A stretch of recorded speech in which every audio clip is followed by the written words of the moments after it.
'Tis a gift to be simple, 'tis the gift to be free, 'tis the gift to come down where you ought to be. And when you find yourself in the place just right, 'twill be in the valley of love and delight. When true simplicity is gained, to bow and to bend we shan't be ashamed to turn. Turn will be our delight, till by turning we come round right.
Good morning. Good morning. Thank you. Good morning. And welcome to the Unitarian Universalist Church of Berkeley. I'm Reverend Marcus Liefert, and I'm so glad to be back with you after a few weeks away. For those of you who don't know me, our son Robin was born 6 weeks ago today, and he is healthy and happy. Thank you. Which means I haven't had a full night's sleep in about 6 weeks, but I'm really glad to see you, and I'm really glad to be coming back in the next couple of weeks. I'll be meeting with folks, taking time in the office, and I'll start leading services again in December. If you are visiting with us for the first time, I want to especially welcome you. We hope that no matter who you are or how you make your living, no matter whom you love or how you experience the sacred, you will feel welcome here among us in the fullness of your being.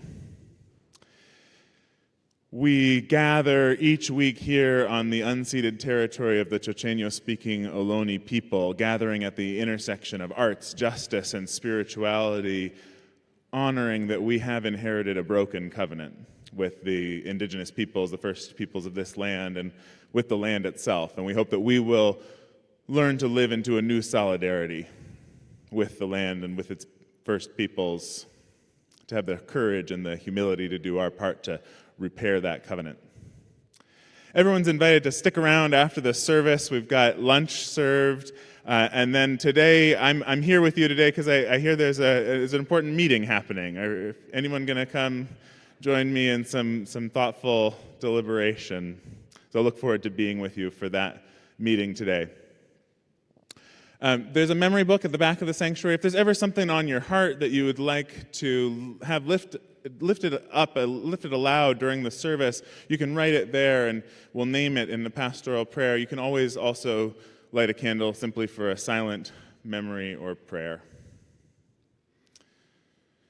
We have the honor of our guest preacher, Amy Zucker-Morgenstern, returning for a second time preaching with us. She's going to be back again in a couple of weeks. And next week we'll have Reverend Brian Plood during this time of welcoming wonderful guest ministers. Reverend Amy was the minister in our congregation in Palo Alto for over 20 years and is serving right now in a ministry along with Reverend Tovis Page in Santa Rosa. So thanks for being with us here today, Amy.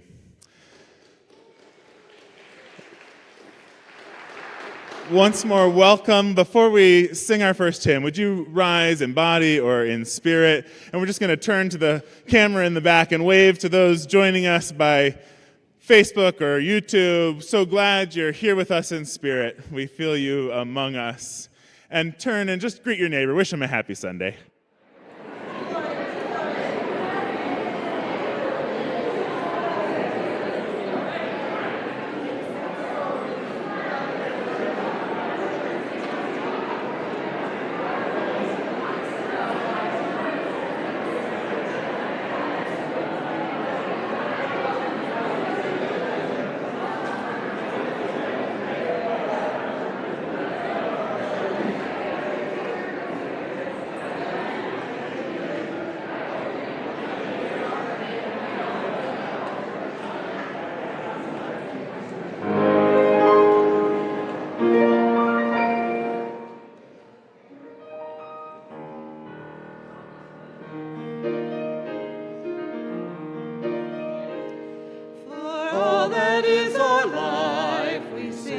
Thanks and praise, for all life is a gift which we are called to use to build a common good and make our own days glad.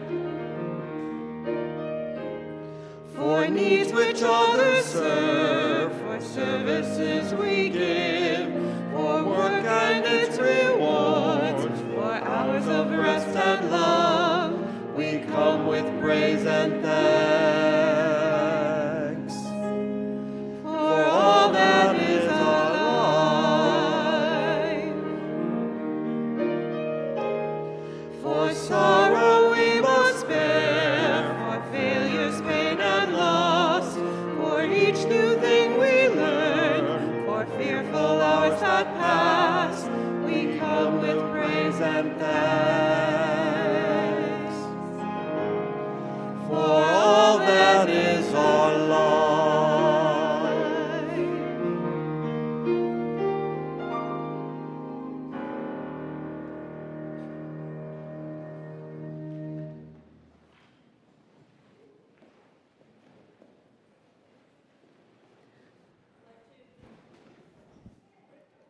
I would like to invite up Henry and Reverend Marcus to light our chalice.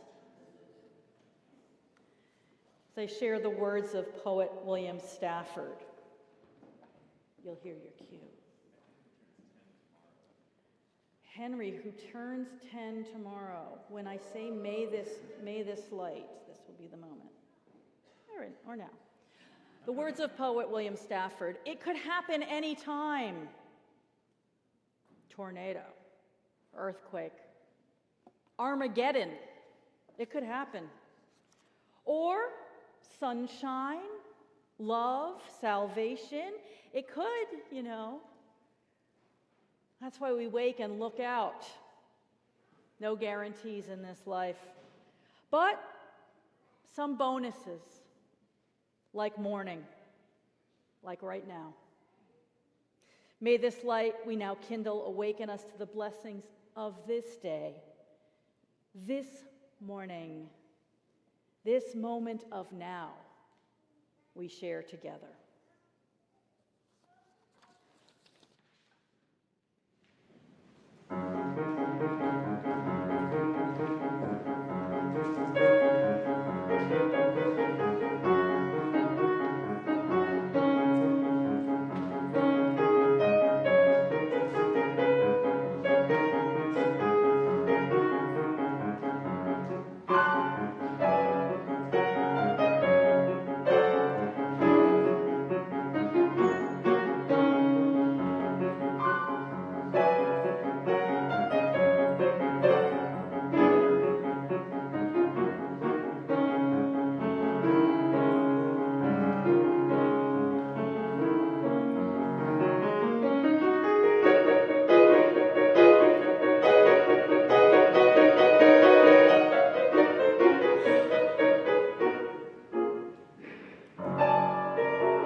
I want to tell you a Nasruddin story this morning.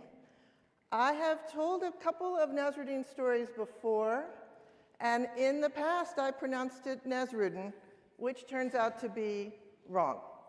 It's the wrong way to say it, and so I want to acknowledge that I made a mistake, and we're going to do it right moving forward with Nasruddin, who you might remember is often, there are hundreds and hundreds of Nasruddin stories. He's often a wise fool or a foolish wise man. And again, you can decide in this story which one of those he is today. So Nasruddin has fallen on hard times and needs to make some money. And so he decides to become an honest smuggler. If you're unclear, smuggling, so you're either trying to get something into some place that people don't want there, or you're trying to get something in without paying a fee, so you can make a little more money on whatever it is you're bringing in.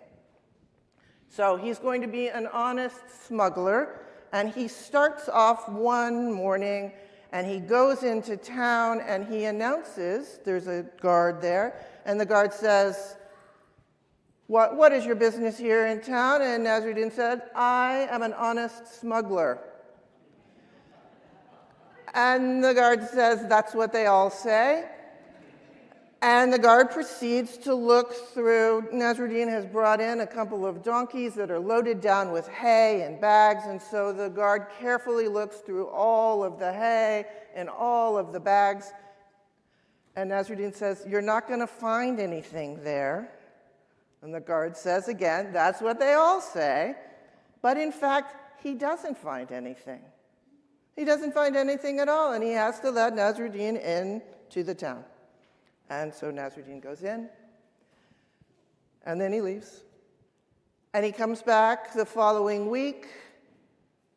The same thing happens. "I'm an honest smuggler." It's the same guard who looks even more carefully. It takes even longer.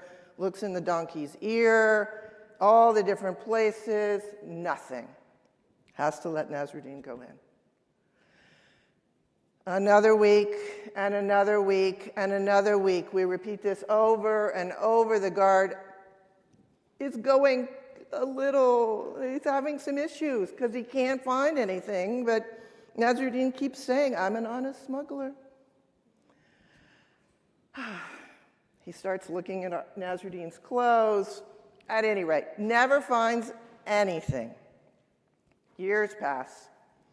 The guard has retired and runs into Nasruddin one day in the marketplace, where I have to say Nasruddin is doing quite well. His pockets are filled with coin. He's no longer poor because he's been an honest smuggler.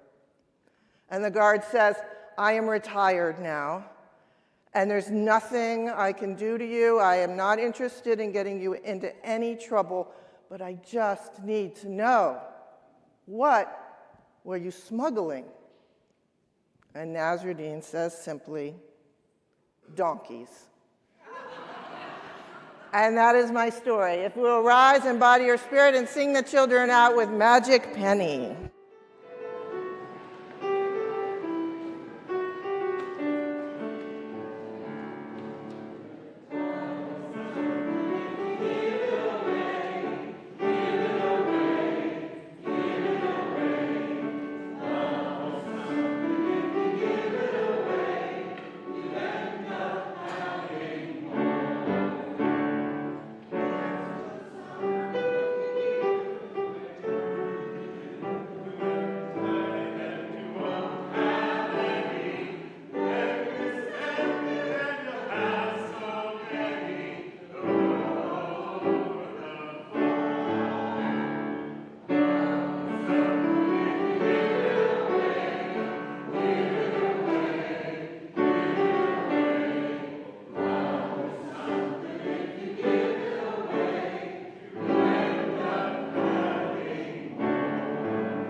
I'm going out to clean the pasture spring. I'll only stop to rake the leaves away and wait to watch the water clear. I shan't be gone long, you come too. I'm going out to fetch the little calf that's standing by the mother. It's so young, it totters when she licks it with her tongue. I shan't be gone long, you come too.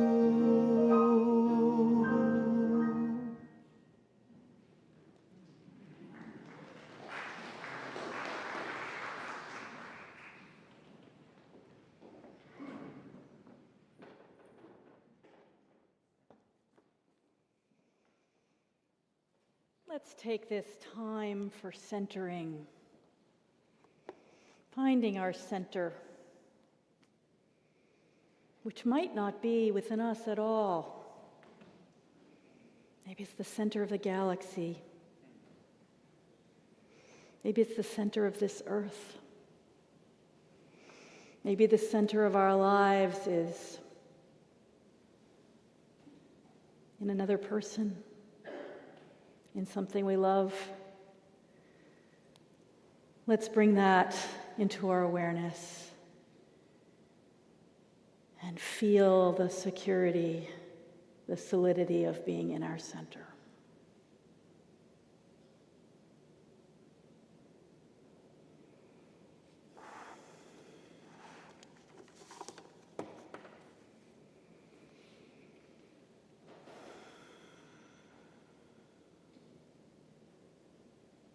Into the silence can come fears, distractions, itchy toe. Let's just watch them come and watch them go as we still ourselves in our center.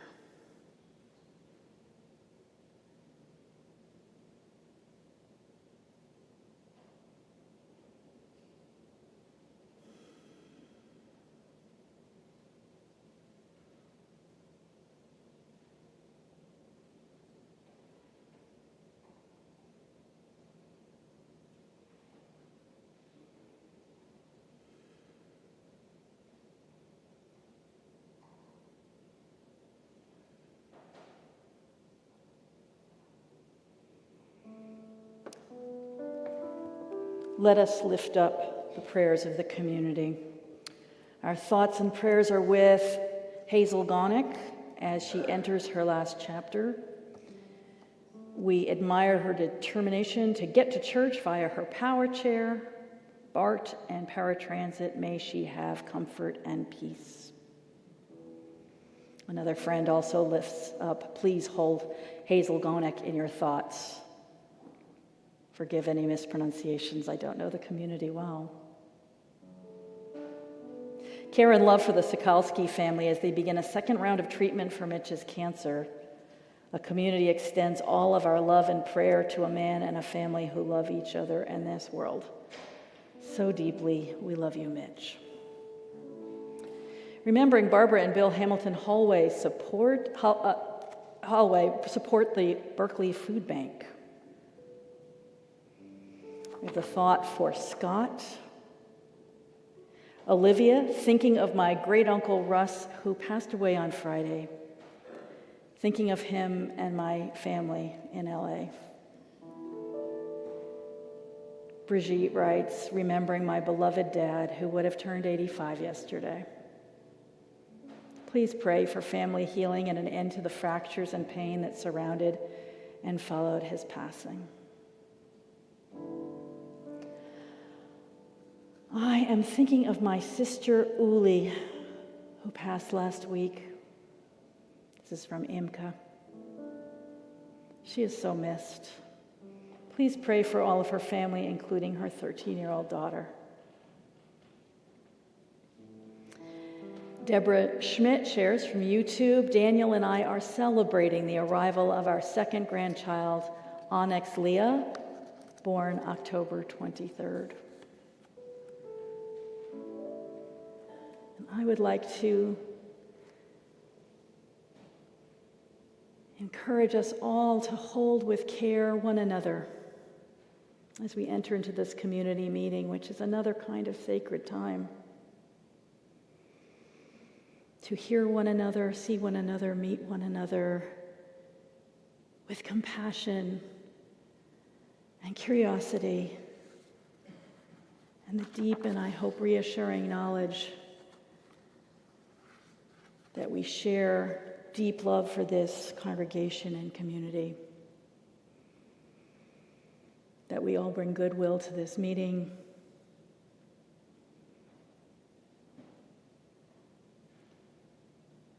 and that we will act in love.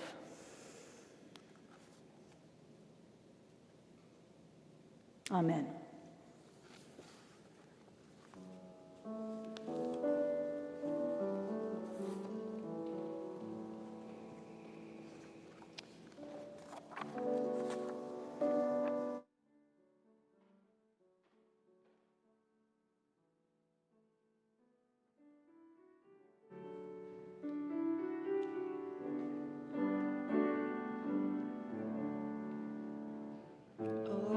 we give thanks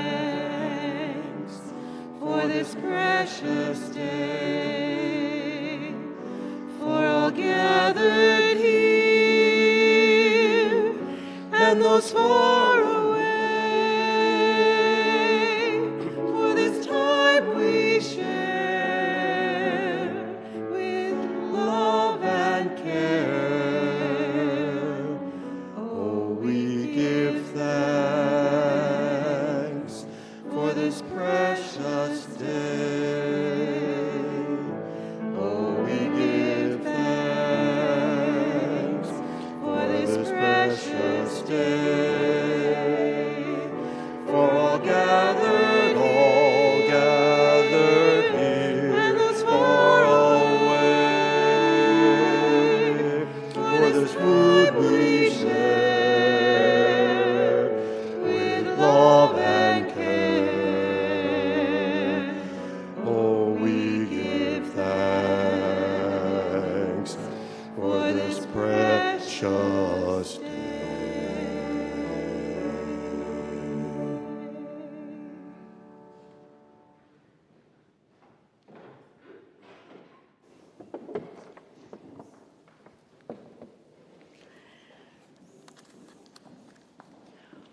One day last July, the poet Gay writes, feeling delighted and compelled to both wonder about and share that delight, I decided that it might feel nice, even useful, to write a daily essay about something delightful. I came up with a handful of rules. Write a delight every day for a year, begin and end on my birthday, August 1st, draft them quickly, and write them by hand. The rules made it a discipline for me, a practice. Spend time thinking and writing about delight every day. It didn't take me long to learn that the discipline or practice of writing these essays occasioned a kind of delight radar. Or maybe it was more like the development of a delight muscle. Something that implies that the more you study delight, the more delight there is to study. Which is to say, I felt my life to be more full of delight. Not without sorrow, or fear, or pain, or loss, but more full of delight. The result was a book called The Book of Delights, 102 essayettes, as he calls them, selected from the almost 365 that he wrote. The delights that he discovered and shares within the book range widely.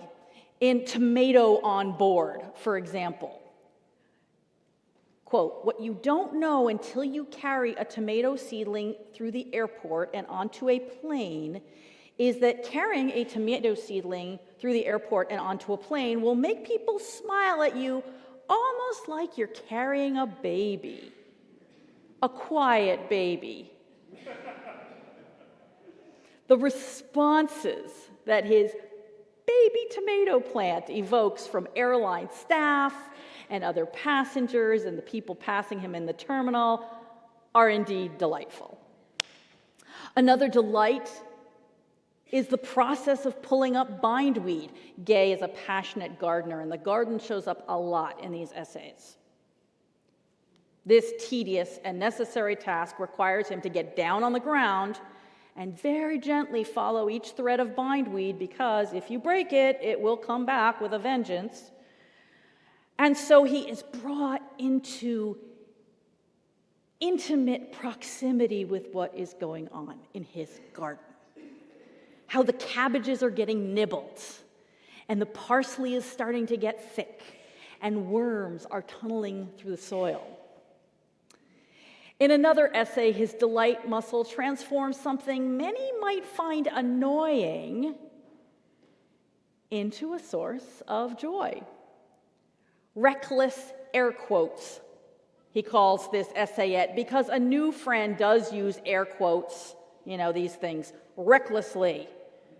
He has been writing the daily essays for over 11 months by this point, and maybe that's why he's able to find delight in this friend's unconscious habit.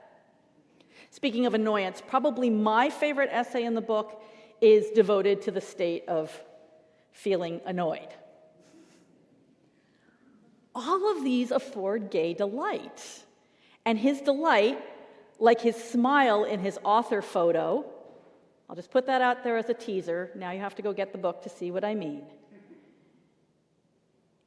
They're contagious.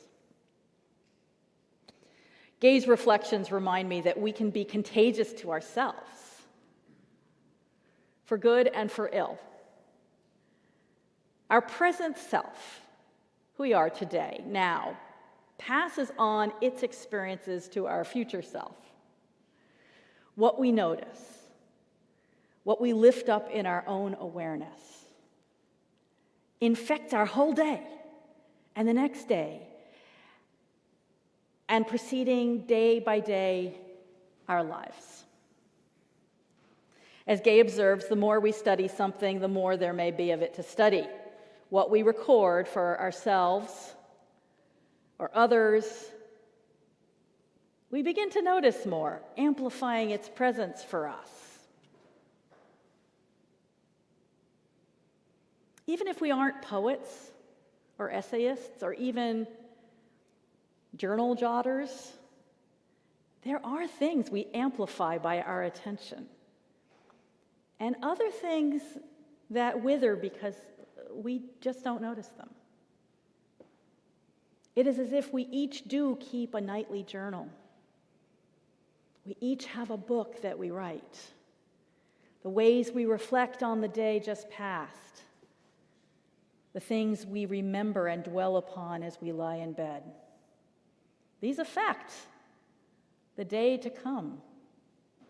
They tune our radar. Gay tuned his delight radar. So what radar are we each tuning by what we notice? By what we tell others and ourselves? What do you notice as you reflect on your day? Do you list the things you didn't do that you'll have to do tomorrow? Do you look back deliberately on the best moment you had that day, like a sweet conversation with a toddler, or the very first sip of tea?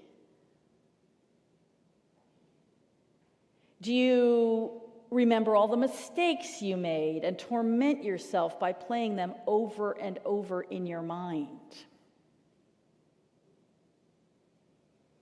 You know, whether we live alone or with others, we spend a lot of time with ourselves, in the privacy of our own minds, in this room, in the internal conversation between ourselves and ourselves.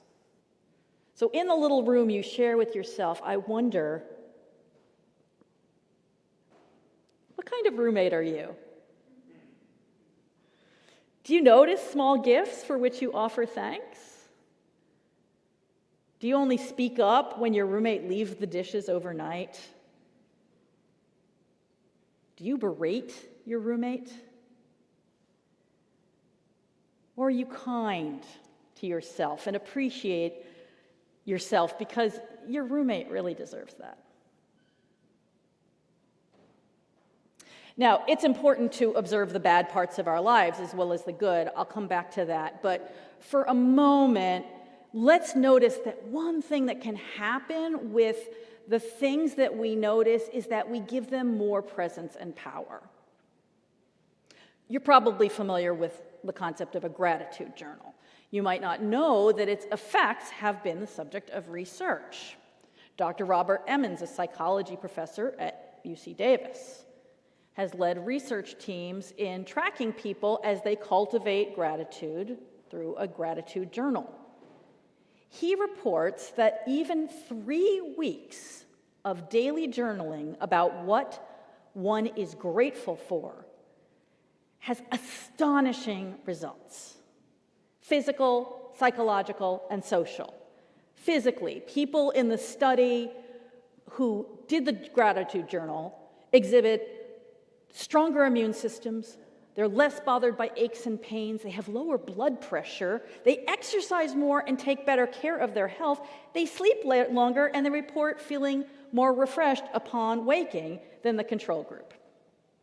Psychologically, they have higher levels of positive emotions.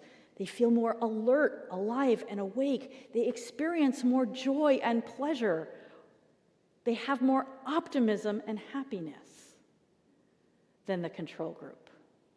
And socially, the people who did just 3 weeks of a gratitude journal were more helpful and generous and compassionate, more forgiving,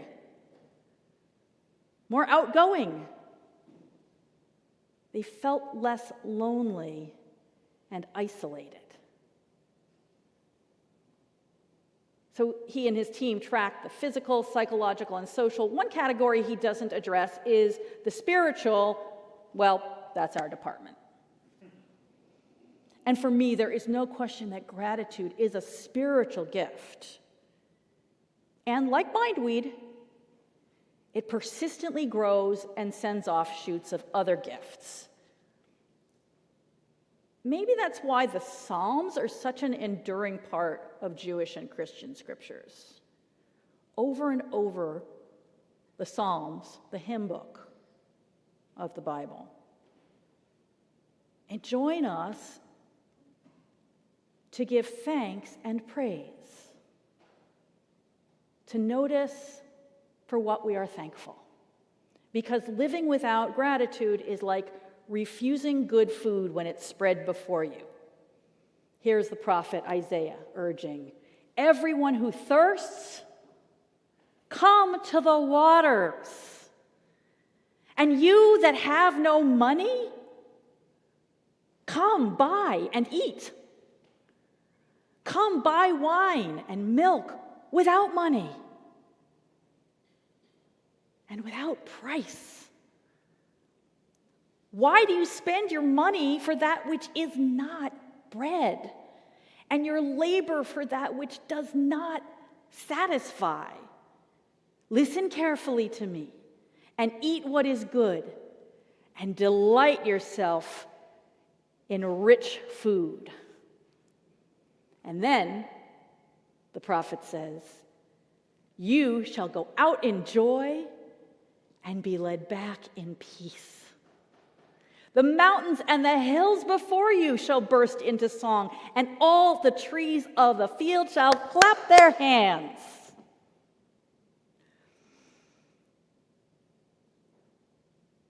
Now, as I promised, noticing what's happening in our day is not all sweetness and light. Life, in case you haven't noticed, brings us things that are not so delightful. One of the things I admire and appreciate about Ross Gay's book is that he doesn't shy away from pain or make delight some kind of whitewash that we paint over oppression. It's all there, mixed together. And with the hard stuff as well as the joyful, what we notice more. This can have an amplifying effect on the things that lighten our hearts, but it can also shed light on things that, like bindweed, are growing underground and need to be rooted up and exposed.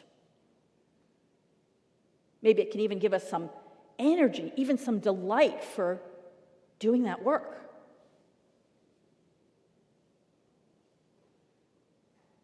Here's what might sound like a trivial example, but it made such a difference to me. When I was in college, I had a favorite topic of conversation: how much work I had to do, how long the next essay was, how little sleep I was getting, how stressed out I was. I was not alone, of course. In any group of students, it was kind of the go-to topic of conversation. If not a particularly interesting one, it was easy. One person would begin, and the rest of us would chime in, "Tell me about it." And then one day, a friend simply observed, without judgment, just said that I talked a lot about how much work I had to do and how stressed out I was. And And it made me wonder, was this what I wanted to amplify in my life? Was this what I wanted to talk to my friends about? Was I blowing off steam? Or was I just building up more stress? Realizing that really it was mostly the latter, I started to catch myself when I got going on that litany. It was like with these words, my friend had acted as my journal, my complaint journal, reflecting to me the things I had been giving the most attention so that I could decide to give them less, to not give them the air. Pull them up by the roots. Sometimes noticing the negative things like injustice, cruelty, unkindness, inequality is exactly what we need in order to address them, uproot them. I mean, ignoring them doesn't seem to be working. Spoofing the gratitude journal, I've noticed a writer named Meredith Shaw has published an alternative. The promotional material says, toxic positivity got you down? Sick of perfectly coiffed life coaches with glowing skin and zero problems telling you to manifest a better life by just choosing happiness? We are too. So sick of it, in fact, that we created the perfect repository for all your existential angst and daily gripes. Introducing the Grievance Journal. Now, more seriously, she suggests that a grievance journal can be, these are her words, can be a safe place for venting about life's annoyances. Writing about your sources of aggravation can help you identify problematic patterns in your life and think about ways you can make changes. This makes me think of a young man I know who grew up with a brother whose treatment of him sounds to me, when he describes it, borderline abusive, dismissing whatever he said, critically assessing his clothes, his hobbies, his friends. My friend knows this now. He didn't know it when he was growing up with it. He just absorbed it. And then one day, he casually remarked to a new acquaintance that he and his brother weren't close. And she said, "Oh yeah, I've noticed that he puts you down constantly." He had never noticed that before. He'd felt the effects, but he'd never taken note. And this person spotted it. And that tuned his radar.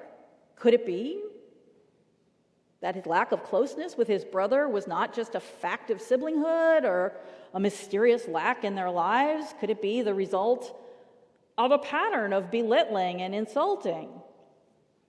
He told me with this newly tuned instrument, my words, Ross Gay's words, something new began to happen. He began to notice himself when these put-downs happened, and now, noticing, he could speak up. Hey, that was mean. And this in turn shifted something in their relationship. His brother was surprised, a little defensive, and also challenged. He changed. They haven't become the best of friends. It hasn't completely stopped. But things have definitely improved. My friend says he no longer dreads time spent with his brother, which he did for years. He even enjoys it now. This is exactly what people are doing when they adjust their instruments of perception to notice the workings of white supremacy. Most people of color already notice them just fine. It's a survival skill. For the same reason, I think, for a kind of psychological, short-sighted self-protection, most of us white people don't notice white supremacy in action until we tune that radar. I was just browsing out there at the social justice table and was pleased to see that a lot of folks are signed up to do just that. A warning, when you tune that radar, you realize it's everywhere. The good news is then you can do something about it, like that bindweed that will wrap itself around everything if we don't notice it, and carefully, thoroughly pull it up, leaf, stalk, and root. I agree with the grievance journal folks, really. It's facile to suggest that all we have to do to choose happiness, all we have to do is choose happiness or gratitude or health or wealth, and it will manifest. This is not only a facile attitude, but quite pernicious. But that's for another sermon. But what we attend to does matter. Because sometimes it takes a shift in attention or a little bit of work to become aware of things that go on all the time. After all, the human mind is very adept at relegating to the background things that happen frequently, whether they're nasty comments from a sibling or the beauty of the dawn chorus. Practices of attention disrupt that tendency. Help us to notice the things that have slipped beneath notice. My daughter, who's 18 now, made an observation several years ago apropos of nothing, so I jotted it down. You know what's great about being a little kid? She meant, younger than she was. Everything is exciting-er. She observed when you get older, things get boring. I mean, she's right. One of the fun things and exhausting things about being with very young children is that everything is exciting to them. Try to take a walk with a 2-year-old and you will walk agonizingly slowly, not because their legs are short, but because they want to stop and look at everything. Ants! Crunchy leaves! Dog poop! It's all so interesting. What an exciting world. And I realized as I turned over my daughter's words that there is no reason for this world ever to get boring. It is as full of marvels as ever. I mean, it's full of things we don't know, don't understand.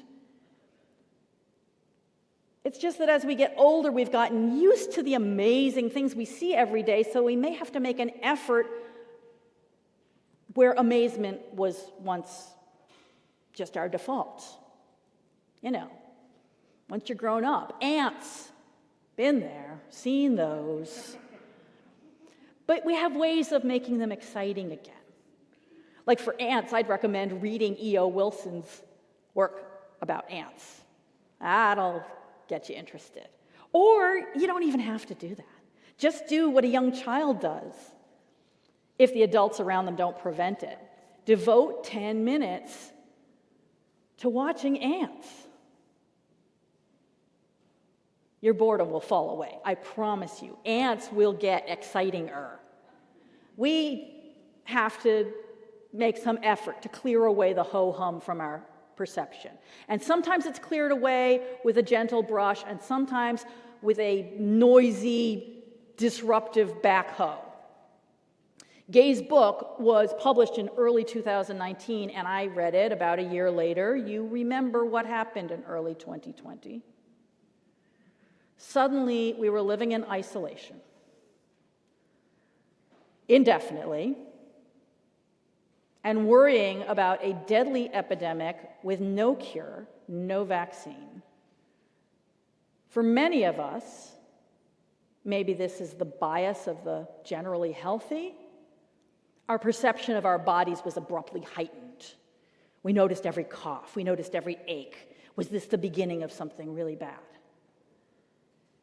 Some of us lived that way before and live that way still due to chronic illness or other reasons. We need to pay really close attention to what's going on with our bodies. This close attention can be a kind of journal. And it doesn't have to be, limited to taking our temperature and tracking our symptoms. Noticing your physical self can make you aware of being able to stroke a cat's fur. And feel, if you rest your hand there a moment, the vibration of his purr. And if you look into his slow blinking eyes, see the jewels there. Of having strength in your shoulders to propel your own wheelchair. Of being able to feel the air go in and out of your lungs. Of wrapping your arms around someone you love, including yourself, and feeling that they're alive, heart beating, brain humming. Remember how in the spring of 2020, being unable to visit the people who were important to us honed our awareness of them? Some people began regular family Zoom calls, speaking with their loved ones far more often than they had for years. Isolation can be a prompt to call to mind what you appreciate about the people that you love. And maybe even to call and tell them. Or just call them. Bring them close in a way that sometimes they're not even close when you're in the same room together. Every day is a page. We can record on it gratitude, grievance, grief, fear, friendship, hope, longing, bitterness, or like Gay, delight. They will all pass through our lives regardless. The question for us is, which muscles do we want to develop? What do we want to pick up with our radar? What awareness do we want to cultivate? So much is beyond our control, but what we write in our daily book, that is for us to decide. My wish for you is this, that your awareness be for you a blessing, and that your daily book help you to grow in love.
Hello, I'm Celine Fabiano, and I'm the secretary of your Board of Trustees.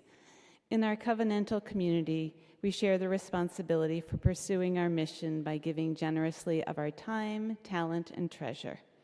I invite you to support the work of our church through a financial contribution. You can do this in a couple of ways. You can give electronically by scanning the QR code located on your badge, or you can put a cash or check donation into a donation envelope, which you'll find in the pew pocket in front of you. When you leave the service, you can put the envelope into the donation box beside the fountain in the atrium. Each week, half of our offering is shared with a nonprofit Good Neighbor organization. The Good Neighbor for this month is the Contra Costa Family Justice Center. The Contra Costa Family Justice Center seeks to create a community that is there to support the healing process for those who are affected by any form of family violence and human trafficking. With their commitment towards healing, community, and safety, they strive to integrate capable partners with common goals to create a comprehensive service network to alleviate or prevent future instances of family violence. Will you join me in rededicating ourselves to our mission? We dedicate our offering and ourselves to the mission of this congregation, to create loving community, inspire spiritual growth, and encourage lives of integrity, joy, and service. Thank you.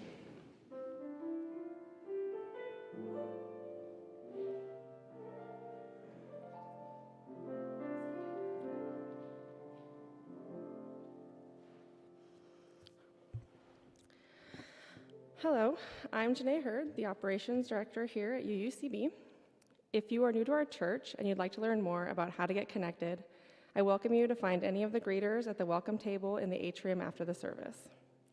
To find out what's happening in the life of our community, you can always check the news link on the homepage of our website, where you'll find our weekly email newsletter the week ahead, which includes a list of activities, announcements, and contact information. Today, I want to especially lift up the following upcoming events. Tonight, the LGBTQIA+ Pride Committee invites you for a screening of The Half of It, a modern queer take on the Cyrano de Bergerac story. It's in the fireside. Families are welcome. Please bring snacks to share. Our annual holiday sale will start next Saturday, November 22nd. For info on how to donate or volunteer, please contact Ann Harlow. On November 27th, there's a Thanksgiving service and feast. There will be a short worship service at 1 o'clock in the fireside room, followed by a potluck feast. Please sign up on our website or in the atrium with what you will contribute. The wider community is invited to join us. We have many events happening in December, so please check our calendar on the website for more information on those. Now let's rise once more in body or spirit and join in singing our closing song.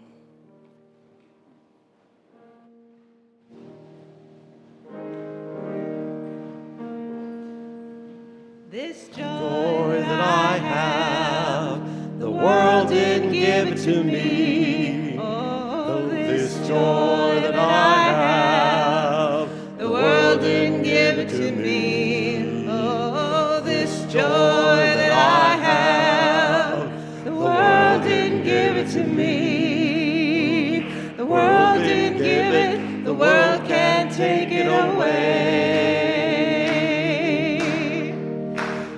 Strength that I have, the world didn't give it to me. Oh, this strength that I have, the world didn't give it to me. Oh, this strength that I have, the world didn't give it to me. The world didn't give it, the world didn't give it away. This love that I have, the world didn't give it to me. Oh, this love that I have, the world didn't give it to me. Oh, this love that I have, the world didn't give it to me. The world didn't give it, the world didn't take it away.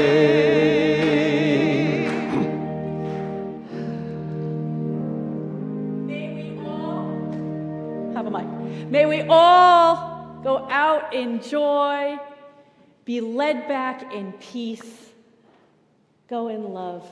Blessed be. Thank you.